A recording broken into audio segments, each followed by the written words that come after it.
انتوا بس تأمروني، انتوا قلتوا لي عايزين فيديوهات اكتر ليها، انا منزله على البيدج التانية فيديوهات ياما، انتوا مش عندي على البيدج التانية ففايتكم كتير، اللي مش موجود هنا او مش موجود هنا فايته كتير. بصوا روتين تنظيف بيتها، كل ما ابقى زهقانه ومش عايزه انضف بتشجعني بصراحه.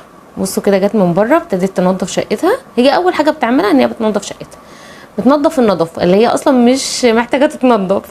بصوا ما شاء الله البوتاجاز اصلا ما فيهوش اي حاجه، ما فيهوش اي حاجه.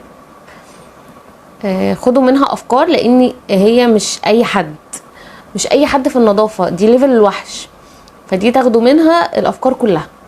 وكمان ديكور بيتها تحفه في حته تانية. بصوا جمالها ما شاء الله ما شاء الله ما شاء الله على النظافه. بتنضفي ايه يا ست الكل؟ بصوا شايله ابنها اللي قادره على التحدي، بصوا شايله ابنها وبتنضف، نظافتها عجب يعني. بصوا ما فيش كلام بعد نظافتها وحلاوتها. تنظيف عميق.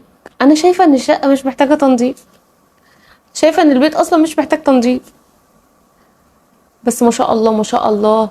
تعالي ست انت وهي بقى ما تقوليش لا انا هنضف كل يومين ولا كل 3، الشقه لازم كل يوم تتشال، لازم يعني تعودي كده ان انت كل يوم تروقي الشقه، مش كل يوم تنفضيها، بس انت لازم كل يوم تروقي الشقه، تنضفي الحمام تصبنيه، اهم حاجه الحمام والمطبخ، يعني طول ما الحمام والمطبخ نضاف الشقه كلها نضيفه. بصوا جمالها، بصوا التنظيف والتعقيم، مش تنظيف بس ايه اللي ننضف وخلاص، لا ننضف ونعقم ما شاء الله. والحاجات الحلوه اللي عندهم، ربنا يرزق الجميع الاجهزه اللي عندها في حته تانية، يعني ربنا يبارك لها في بيتها وفي ولادها وفي صحتها، ويرزق الجميع يا رب. انا كنت عارفه ان انتوا هتحبوها قوي، لان هي بصراحه تتحب، انا بحبها وعارفه ان الناس كمان بتحبها ما شاء الله.